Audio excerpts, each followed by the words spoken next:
एक सज्जन, वो धार्मिक व्यक्ति थे, तो अनाथालय बनवा रहे थे। कई लोग बनाते हैं ना, ऐसे पैसा होता है उनके पास, भगवान ने दिया है तो वो अच्छे काम में लगाते हैं कि छोड़कर मरेंगे, इससे तो अच्छा है कोई अच्छा काम अपने जीते जी हो जाए। आयु तो कम हो ही रही है, जैसे 2 हाथ की अंजलि बनाकर उसमें पानी भरें तो कितनी देर टिकेगा, कितने मिनट टिकेगा। हाथ में अंजलि ऐसे बिल्कुल बराबर पकड़ के रखो तो भी पानी बह जाएगा। ऐसे ही आयु तो पूरी होनी ही है। तो धार्मिक आदमी अनाथालय बनवा रहा था। एक संत वहां से यात्रा करते हुए निकले, पूछा ये क्या बनवा रहे हो? बोले अनाथालय बनवा रहा हूं। अच्छा, बोले बनवाने की जरूरत नहीं है, पूरा संसार अनाथालय है। जिनके जीवन में सद्गुरु नहीं और गुरु की भक्ति नहीं, वो सब अनाथ हैं। बाकी जिनको गुरु मिल गए और भक्ति है वो सनाथ है। ये सब अनाथालय है, पूरा संसार अनाथालय है। यहाँ सब अनाथ हैं, अपने नाथ का पता ही नहीं है, अपने नाथ का पता ही नहीं है। ये सारा संसार अनाथालय है। कितने उलझे उलझे हुए हैं बेचारे। और जहां उलझने सुलझे, ऐसी जगह पर जाने की रुचि नहीं होती। पर जिनकी रुचि होती है और जो आ पाए हैं, उन सभी साधकों को मेरा नमस्कार है। उनका प्राण बल, आत्मबल, मनोबल बढ़ता है। एक ऐसी कोई कन्या थी, किसी संत की शिष्या रही होगी, मुझे ऐसा लगता है। वो कन्या रेलवे स्टेशन पहुंची। अब कई बार ऐसा होता है ना, रिजर्वेशन नहीं हो पाए तो जनरल कोच में बैठते हैं तो उसमें लाइन लगती है। तो कन्या लाइन में खड़ी थी। तो कन्या के पीछे एक दुष्ट युवक खड़ा था। उसने आवारागर्दी करते हुए उसकी चोटी खींची। तो कन्या को आया गुस्सा, वो सदाचारिणी थी। बोले क्यों, ऐसा क्यों करते हो? तो उसने, अब दुष्ट आदमी तो वो तो कुछ भी कह दे।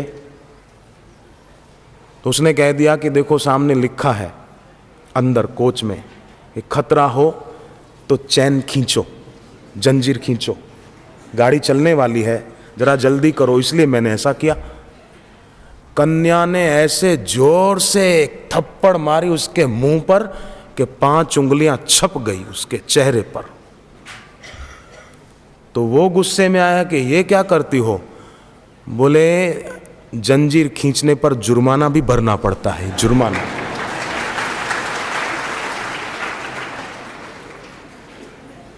सज्जनों को चाहिए कि कायर न बने, वीर बने। जो दुष्ट आदमी होता है ना, वो बाहर से होशियारी मारता है, पर अंदर से तो उसका मनोबल बहुत दबा हुआ होता है। उसकी मानसिकता दबी हुई होती है, क्योंकि विकृत मानसिकता है उसकी। इसलिए सज्जनों को, साधकों को कभी भी किसी से भी भयभीत होने की जरूरत ही नहीं है। अरे ये बदमाश आदमी है, ऐसा है, ऐसा। अरे वीर बनो।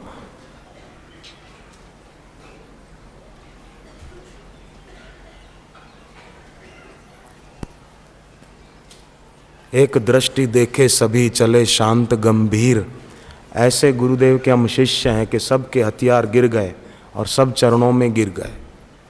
ऐसे गुरु के शिष्य होकर डरते रहना, भयहारी की शरण होकर भयभीत होना, ये बुद्धिमानी नहीं है।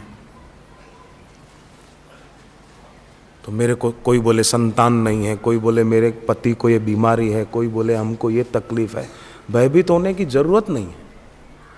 ध्यान में डूबने की जरूरत है। सुबह के सत्संग में संध्या के समय जो बात हुई थी, उसकी जरूरत है बस। फिर देखो क्या होता है। पिछले साल होली के पर्व पर पटना में एक ऐसी घटना घटी कि एक लड़के को सोसाइटी के लड़कों ने केमिकल वाला रंग जो छांटते हैं वो छांटा, उसकी आंखों में गया। उस लड़के की आंखें जलने लगी और इतनी पीड़ा हो रही थी उस बच्चे को कि वो बेचारा अपनी आंखों की पलकें खोल नहीं पा रहा था, इतनी पीड़ा हो रही थी। बहुत रोए रोए, उसके घर के लोग भी दुखी, डॉक्टर को बुलाया, पर डॉक्टर बोले ये आँख की पलकें खोलता ही नहीं, क्या करें। ज़बरदस्ती कुछ डाला पर लड़के को फायदा नहीं हुआ, पीड़ा बढ़ती जा रही थी, रोए जा रहा था। 5-6 घंटे वो रोता ही रहा बेचारा। इतने में उसका चचेरा भाई किसी कारण से आया और वो दीक्षा लिया हुआ था। उसने कटोरी में लिया पानी और घर के लोगों को कहा कि हमारे गुरुदेव कहते हैं कि सांप का विष उतारना हो तो नगर नगर नगर नगर नगर, गर माने जहर, न माने नहीं, नगर नगर नगर, तो विष उतर जाता है। तो इसकी आंखों में भी केमिकल एक प्रकार का विष ही है। पानी में देखते हुए नगर नगर नगर नगर उसने जप किया मुंह से बोलकर, और फिर वो पानी उसकी आंखों पर छांटता गया। फिर थोड़ा जप किया, फिर छांटा। तो बेचारा जो सुबह से परेशान था लड़का 9 बजे से, वो पानी छांटते ही एकदम उसकी आंखों में शीतलता ऐसी पहुंची और वो केमिकल का विष दूर हुआ और वो आंखें मलता हुआ हंसता हुआ उठ खड़ा हुआ, जो 9 बजे से रो रहा था बेचारा। नगर नगर नगर नगर नगर मंत्र कैसा काम कर गया। उसने सुना सत्संग में, सुना हुआ सत्संग, सुने हुए वचन कितना काम करते हैं आप सोचो। ये सुना हुआ था तभी तो उसको लाभ हो गया ना, नहीं सुना होता तो। और सत्संग के बीच में ये बात उसने सुन ली थी। सत्संग के बीच में एक आदमी ने बात सुन ली कि भाई किडनी की खराबी हो तो पुनर्नवा का रस पियो। वो सत्संग आत्मज्ञान का भी सुना और बीच में ये बात सुनी, तो उसको किडनी की खराबी थी, वो रस पिया तो किडनी अच्छी हो गई। महापुरुष के वचनों का जब अनुसरण किया जाता है तो व्यक्ति सुखी होता ही है, पर दूसरे अज्ञानी मूर्खों का अनुकरण किया तो दुख मिलेगा ही। एक मुसलमान कहीं बाहर गया, दूसरे शहर, नमाज का टाइम हुआ, सामने मस्जिद थी, चला गया कि नमाज अदा कर लूं। गया, झुका तो कुर्ता जो था उसका, कुर्ता ऐसा झुका, फिर उठा तो कुर्ता थोड़ा पजामे में पीछे अंदर ऐसा हो गया। तो उसके पीछे जो आदमी था उसने सोचा कि ये खराब लग रहा है, थोड़ा सीधे कर दूं कुर्ता, तो उसने खींचा थोड़ा पीछे वाले ने। तो इसको लगा कि शायद यहां रिवाज है कि आगे वाले का कुर्ता खींचो थोड़ा,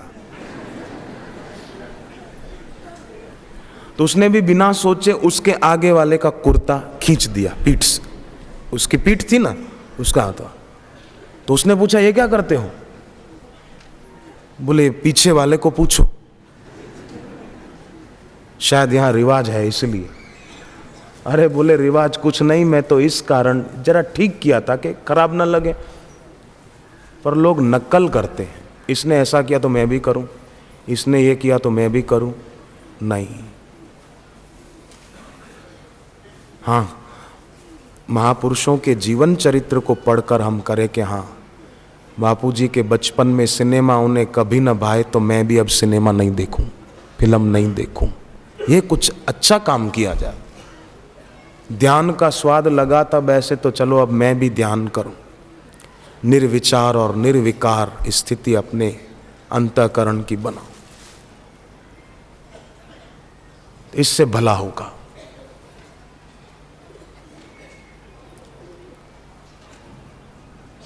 टोकरी में टोपी रखकर बेचने जाता था एक सौदागर। एक दिन दोपहर को खाना खाने के लिए एक पेड़ के नीचे टोकरी रखकर खाया, लेट गया तो नींद आ गई।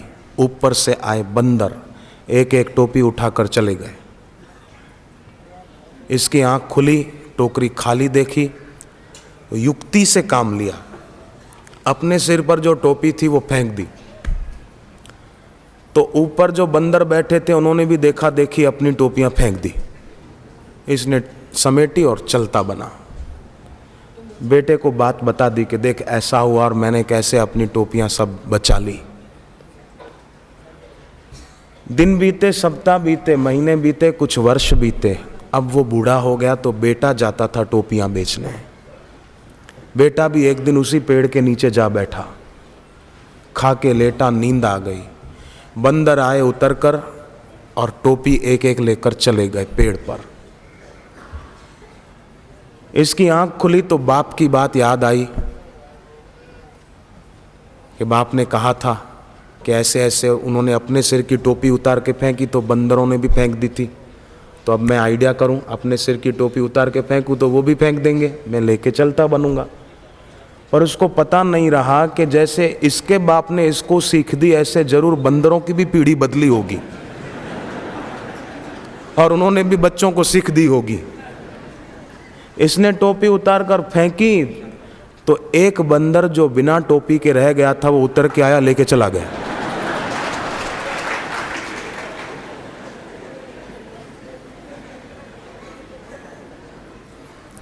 अब देखो, बंदर भी नक्कल नहीं करते और आज का इंसान नक्कल कर रहा है एक्टरों और क्रिकेटरों की। बंदर से भी गया बीता, बंदर नहीं करते हैं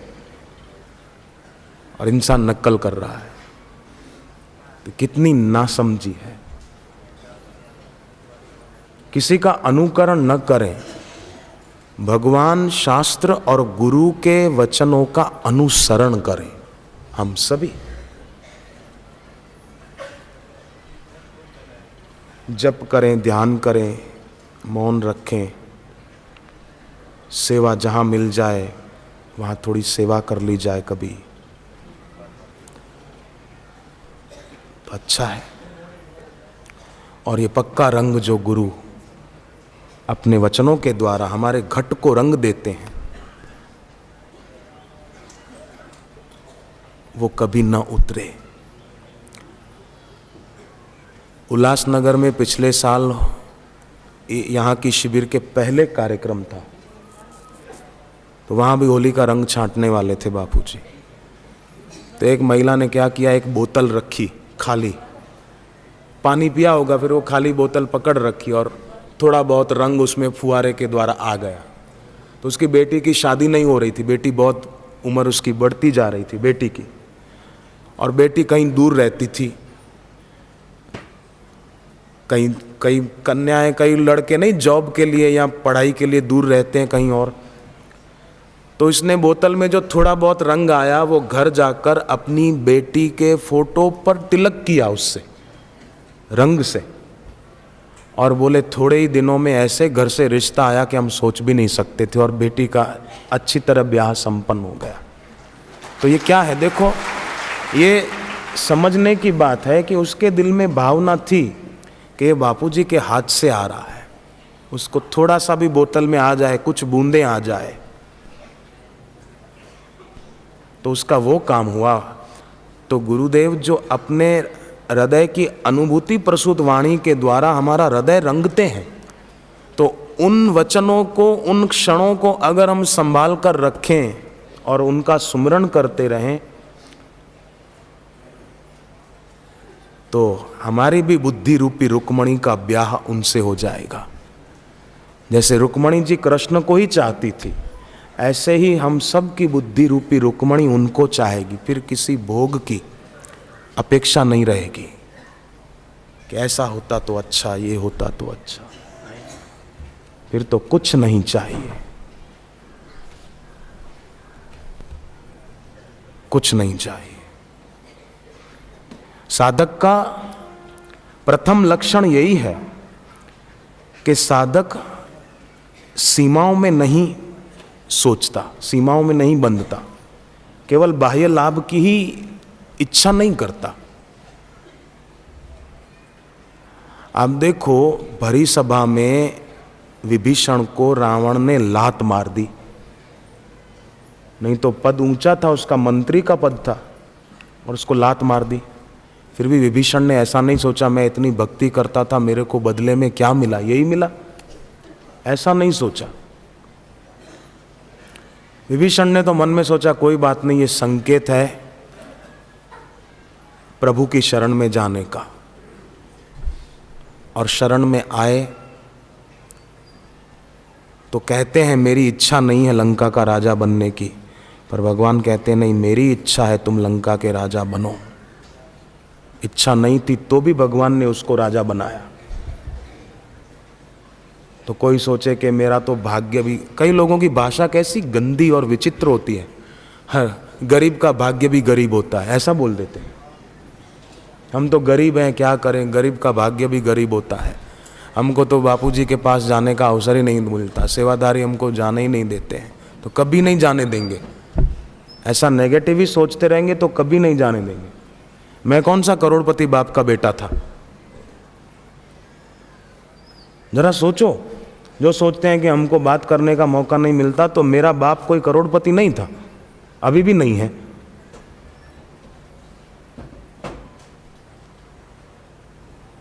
तो गुरुदेव हमारे हृदय के भाव को, हमारे हृदय के प्रेम को देखते हैं। आपके घर पर जो कभी पावर हाउस वाला कोई आदमी आए, बिजली विभाग का, तो वो ये नहीं देखेगा कि आपके घर में ट्यूबलाइटें कितनी हैं, पंखे कितने चलते हैं, एसी कितने हैं, या कूलर कितने हैं, या बल्ब कितने और कितने वोल्ट के हैं, वो ये नहीं देखेगा। वो तो सीधा मीटर देखेगा कितना घूमा है, बस मीटर सही है कि नहीं, वो मीटर चेक करेगा। ऐसे ही गुरु ये नहीं देखेंगे इसके पास कितना पैसा है क्या, गुरु तो हृदय का भाव देखेंगे कि इसका भाव कैसा है, इसका प्यार कैसा है, बस उसी से काम हो जाएगा।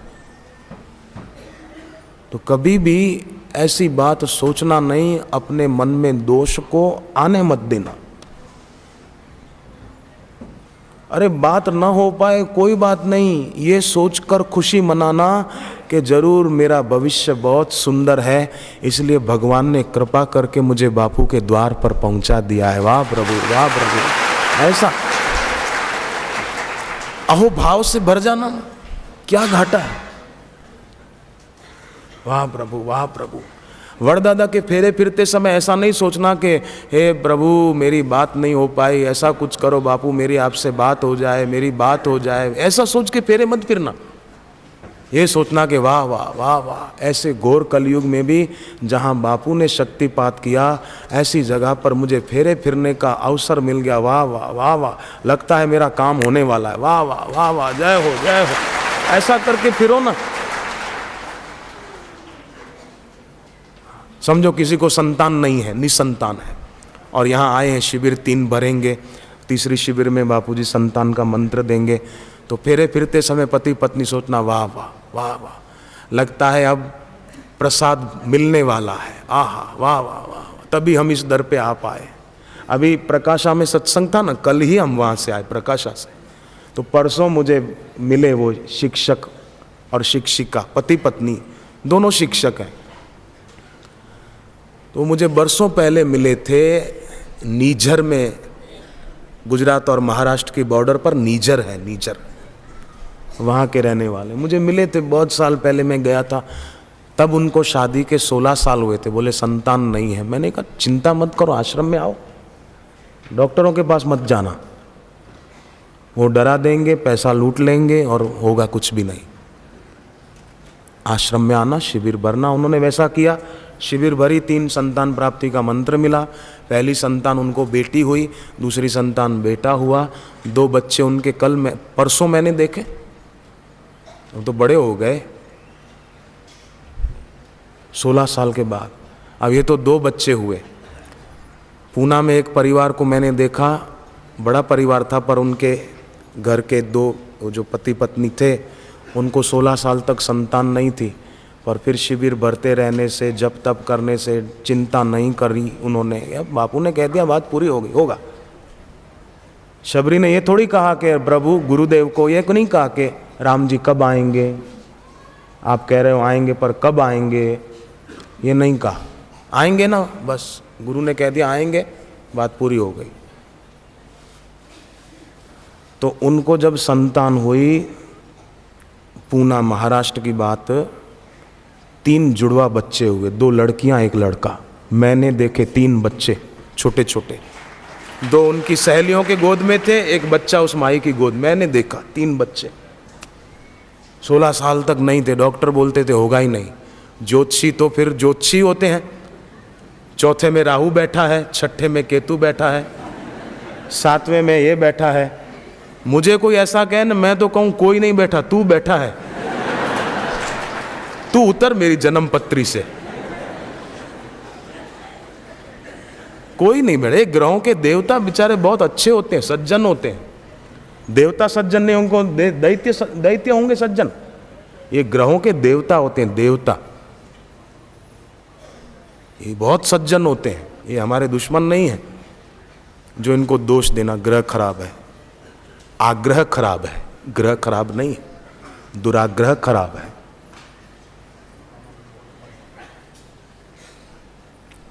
उससे बचना चाहिए बस। तो ध्यान मूलम गुरोर मूर्ति, ये अंतर यात्रा है, पर ध्यान मूलम मोबाइल मूर्ति ये बहिर यात्रा है। आजकल के जवान लड़के लड़कियां, कोई जरूरत नहीं है उनको मोबाइल फोन की, कोई जरूरत नहीं है। ईमानदारी से सोचें, अपने दिल पे हाथ रखकर। यहां भी कई जवान बैठे हैं, उनके पास मोबाइल होगा, पक्का कह रहा हूं मैं। कोई जरूरत नहीं है, पर फिर भी शौक है। न रखेंगे मौन, रखेंगे जरूर फोन। मौन नहीं रखेंगे, फोन जरूर रखेंगे।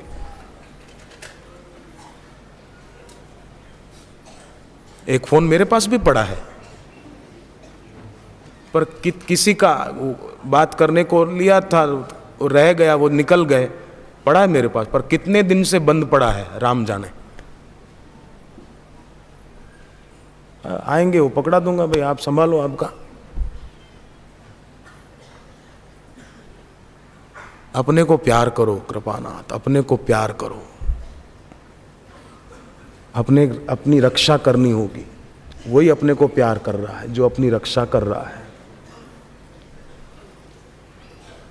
और उसी का प्यार गुरु चरणों में दृढ़ हो पाएगा। एक संत रो रहे थे और बीच बीच में हंस भी रहे थे, फिर थोड़ा रोए, फिर हंसे, फिर रोए, फिर हंसे। तो लोगों ने देखा, सोचा शायद पागल हो गए। जो वास्तव में पागल होते हैं ना, उनको सच्चे लोग पागल लगते हैं। पागल हो गए। पूछा जाकर, महाराज आपको कुछ हो गया है क्या? कभी रो रहे हो, कभी हंस रहे हो? बोले मुझे रोना इसलिए आया कि मैंने मेरी जिंदगी के दिन आज तक गंवा दिए। आनंद इसलिए आ रहा है कि गुरुदेव ने कैसा अपूर्व आनंद बरसाया, कैसी विलक्षण आत्मिक सुख की झांकी कराई। और रोना इसलिए आ रहा है कि मैं आज तक कहाँ था, मैं आज तक क्यों नहीं आ पाया इनके पास, मैंने मेरी जिंदगी के इतने वर्ष यूं ही क्यों गंवा दिए। इसका मुझे अफसोस है, इसलिए मुझे रोना आ रहा है।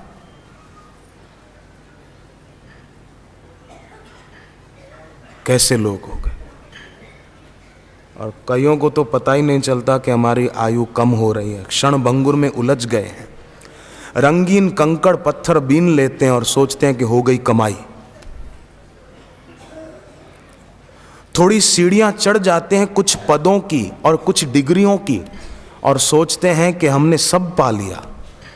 अरे गंवा दिया, आयु गंवा दी। समय सार्थक हो सकता था आज तक का बिताया हुआ, अगर दिशा सम्यक होती तो। जिन साधकों को मिल गई दिशा, वो अपना समय सार्थक कर रहे हैं। देखो, एक जन्म तो माँ बाप से मिलता है, और हकीकत में देखा जाए तो वो जन्म के साथ एक मृत्यु का आगमन है। अब मृत्यु, जन्म हुआ है तो मृत्यु आएगी, पर एक जन्म सदगुरु के द्वारा मिलता है, उसमें मृत्यु नहीं है, उसमें मुक्ति है। जब गुरु दीक्षा देते हैं तो एक आध्यात्मिक जन्म होता है। अब वो संसारी नहीं, अब वो साधक हो गया, अब वो बहन साधिका हो गई। अब मुक्ति मिलेगी। ये जन्म माँ बाप ने दिया शरीर को, तो इसको मृत्यु मिलेगी। पर सदगुरु द्वारा जन्म नहीं मिला तो फिर बार बार जन्मों मरो होता रहेगा। इसलिए जिनको दीक्षा मिल जाती है, मैंने पहले भी एक दो बार कहीं सत्संग में जिक्र किया, निवेदन किया कि भगवान कृष्ण ने गीता में कहा है कि उन भक्तों की कभी भी अगति नहीं होती, दुर्गति नहीं होती। अगर आत्मानुभूति न हो और शरीर का प्रारब्ध पूरा होने पर मृत्यु हो जाए तो दोबारा किसी श्रेष्ठ कुल में जन्म होता है। ये गीता में लिखा है, उसका दोबारा ऊंचे कुल में जन्म होता है। अब गीता की बात तो झूठी हो ही नहीं सकती भाई। भगवत गीता का वचन वो भगवान का वचन है, वो अन्यथा नहीं हो सकता, सत्य है।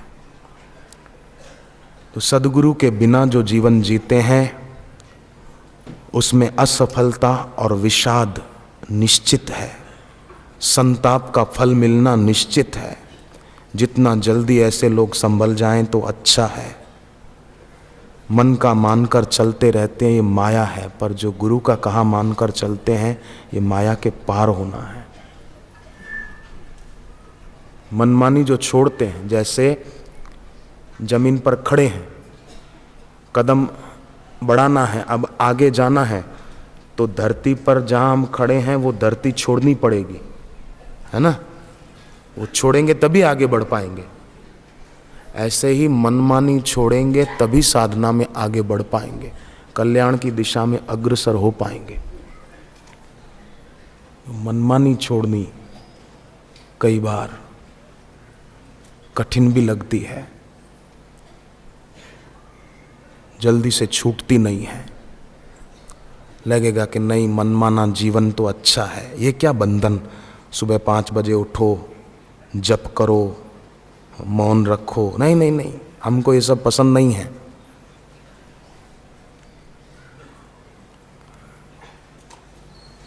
तो फिर जीवन तो बीत जाएगा। ऐसे लोगों से आप कभी पूछना कि रसोई घर में जो तेल रखा हुआ होता है या घी रखा हुआ होता है तो वो हाथ पैर धोने के लिए होता है क्या? जो कहें कि सत्संग में जाने की क्या ज़रूरत है, दीक्षा लेने की क्या ज़रूरत है, बार बार शिविर में जाने की क्या ज़रूरत है, तो आप बोलना एक बात बता दो बस, रसोई घर में जो तेल रखा होता है या घी होता है तो वो क्या हाथ पैर धोने के लिए होता है क्या? तो बोलेंगे नहीं नहीं, वो तो खाना बनाने के लिए होता है। बोले ऐसे ही मनुष्य जन्म मिला है तो यूं ही बर्बाद करने के लिए नहीं है, गुरुद्वार जाकर उपासना करके कल्याण करने के लिए। सीधी सी बात है भाई, एकदम सरल सीधी बात। घर में जो गंगा जल रखा होता है, सबके घर में होता है, तो गंगा जल कोई कुल्ला करने के लिए होता है क्या? सुबह उठकर ब्रश करते हैं तो उससे थोड़ी मुंह साफ करते हैं। गंगा जल कुल्ला करने के लिए नहीं होता, आचमन लेने के लिए होता है।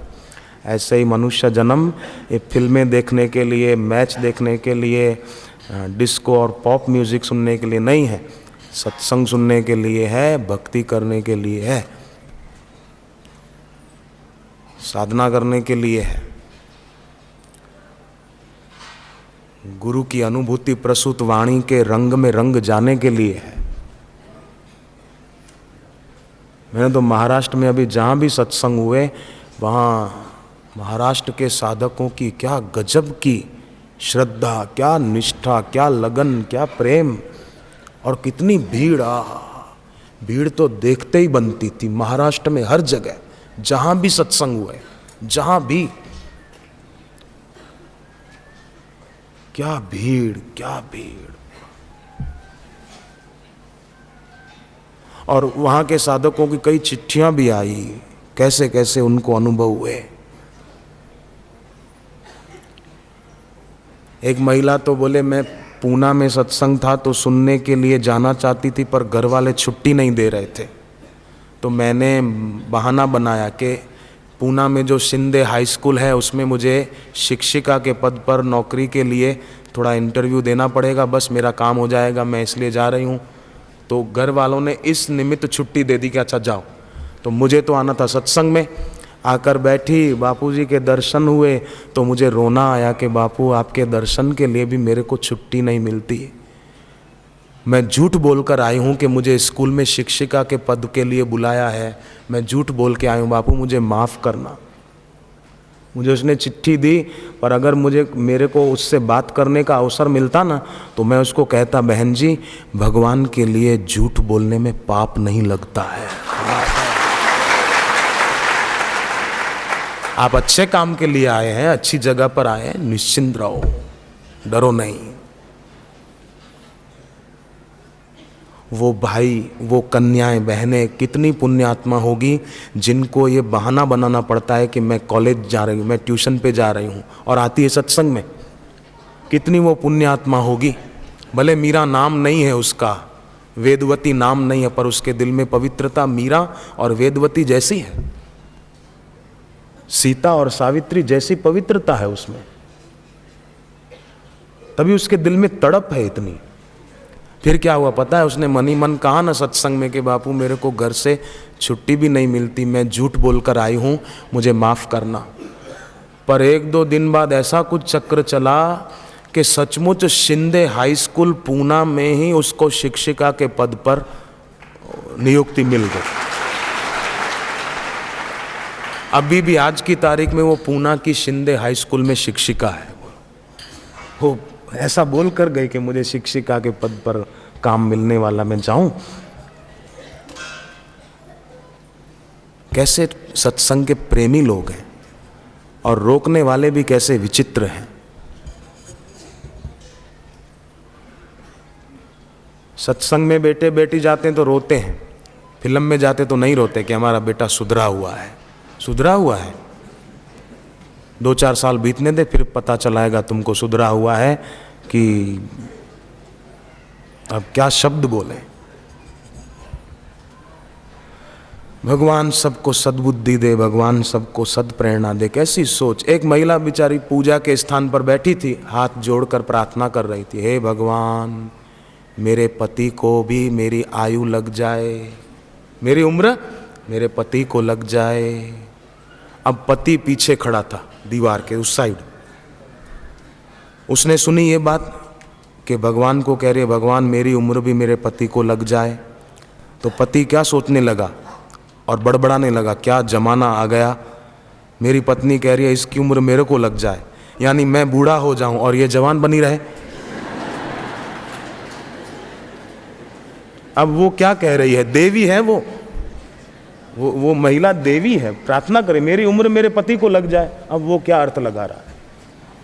बुद्धि में कितना वो आ गया तमसपना के, सही बात भी सही नहीं लग रही है। अब वो बेचारी कितनी अच्छी प्रार्थना कर रही है, उसकी कितनी सद्भावना है। ऐसे ही घर के लोग जो सत्संग में आते हैं, गुरुद्वार पर आते हैं, उनकी कितनी सद्भावना है, पर उनकी सद्भावना को कुछ लोग समझ नहीं पाते। नहीं पाए तो कोई बात नहीं, आप चिंता नहीं करना, आप अपनी भक्ति में डटे रहना। तो कई साधक साधिकाओं का अनुभव है, जो नहीं मानते थे वो भी मानने लग जाते हैं। मुझे पानीपत में मैं गया था तो वहाँ बताया किसी ने कि एक महिला दीक्षा ली हुई थी, शादी के 17 साल हो गए, संतान नहीं थी, तो उसके सास ससुर बोलते थे हम तो अब दूसरी शादी करेंगे बेटे की। तो इसने कहा नहीं नहीं, मुझे मेरे बापू पर विश्वास है, आप धीरज रखो। बोले 17 साल तो हो गए, बोले देखते जाओ।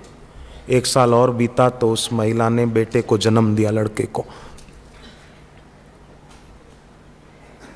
फिर वो सीधे हुए। कोपरनिक्स ने जब दूरदर्शक यंत्र खोजा तो विरोधी लोग कहने लगे कि ये जालसाजी है कोपरनिक्स की। अगर आकाश में तारे होते तो बाइबल में उसका वर्णन होता। बाइबल में वर्णन है ही नहीं, इसलिए तारे नहीं है। अरे तुम्हारे बाइबल में वर्णन नहीं है तो तारे नहीं है। बोले कोपरनिक्स की कोई जालसाजी है, कोई चाल है उसकी, ये दूसरों को अपने जादू के द्वारा हिप्नोटाइज कर रहा है, सम्मोहित कर रहा है। ऐसा लोग बोलने लगे। बाद में जब पता चला तो कोपरनिक्स का आभार व्यक्त करने लगे। इसलिए साधकों को डरने की जरूरत नहीं है। हिटलर ने जर्मनी से आइंस्टाइन से के साथ ऐसा व्यवहार किया कि आइंस्टाइन को जर्मनी छोड़कर अमेरिका भागना पड़ा। और अमेरिका में आइंस्टाइन को पता चला कि जर्मनी में हिटलर ने मेरे विरोध में 100 विज्ञानी तैयार किए हैं। 100 विज्ञानी। किस लिए? कि हिटलर, आइंस्टाइन की जो खोज है, जो रिसर्च है, वो सब झूठी है, बकवास है। ये सिद्ध करने के लिए हिटलर ने 100 विज्ञानी तैयार किए। तब आइंस्टाइन खूब हंसे, खूब हंसे। सामने जो बैठे थे उन्होंने पूछा आप क्यों हंसे ये बात सुनकर? बोले अगर मैं गलत हूं तो एक विज्ञानी भी काफ़ी है मुझे गलत सिद्ध करने के लिए, और अगर मैं सही हूं तो 100 विज्ञानी तो क्या दुनिया भर के विज्ञानी मिलकर भी मुझे गलत साबित नहीं कर सकते।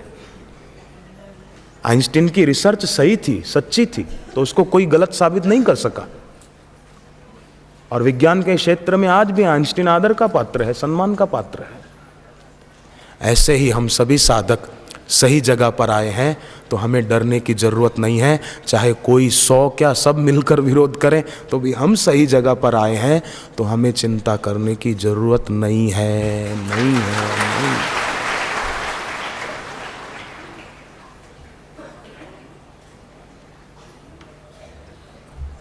हमें तत्परता से अपनी साधना में लगे रहने की जरूरत है, बस अधिक से अधिक। रोज 6 बजे उठते हो तो 5 बजे उठे, 5 बजे उठते हो तो 4:30 उठने की हिम्मत करें। शिविर में कितना जल्दी उठ जाते हैं। मैं मानता हूं घर पे इतना जल्दी शायद उठते हो। हाँ, मैं ठीक कह रहा हूं? इतना उठते होंगे पर इतना जल्दी नहीं जितना शिविर में उठ जाते। घर पे 5 बजे उठते होंगे तो यहां 3 बजे उठ जाते हैं। मैं ठीक कह रहा हूं? तो घर पे 3 बजे उठने की जरूरत नहीं है। घर पे तो आराम से उठे तो जैसा गुरुदेव बताते हैं वैसे शांत बैठना, श्वासोश्वास को देखना, गिनना। जितना अधिक शांति का संपादन हो उतना अधिक अच्छा है। तो वो जो आशीर्वाद बरसा रहे हैं बिना शर्त के, बिना कारण के, वो हम ले पाएंगे, वो हम झील पाएंगे। तो फिर से बात आई वहीं, गुरुदेव आशीर्वाद तो बरसा ही रहे हैं, पर हमारे ऊपर निर्भर है कि हम ले पाते हैं कि नहीं। मेघ तो बरस कर चले जाएंगे पर हम भीग न पाएंगे तो किसका कसूर? हम भीगे।